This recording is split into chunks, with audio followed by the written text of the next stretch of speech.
অবশেষে মুখ খুললেন হিমি। আর চুপ করে থাকতে পারলেন না ছোট পর্দার জনপ্রিয় অভিনেত্রী জান্নাতুল সুমাইয়া হিমি। কন্টেন্ট ক্রিয়েটর শফিকের ভাইরাল ভিডিও নিয়ে এবার যা বললেন তা শুনে পুরো নেট দুনিয়া তোলপাড়। বেশ কয়েকদিন ধরে সোশ্যাল মিডিয়ায় শফিকের কিছু আপত্তিকর ভিডিও ক্লিপ ঘুরে বেড়াচ্ছে।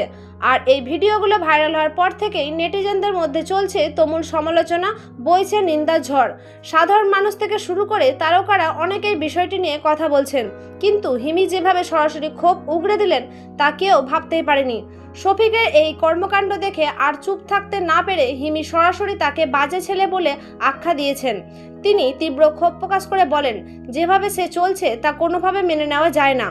কোনো মেয়ের জীবন নিয়ে ছিনিমিনি খেলা বা কারো আবেগ নিয়ে এভাবে খেলা করা কোনো সুস্থ মানুষের কাজ হতে পারে না। হিমি এখানেই থেমে যাননি, তিনি সাফ জানিয়ে দিয়েছেন এই ধরনের নোংরামির একটা শেষ হওয়া দরকার।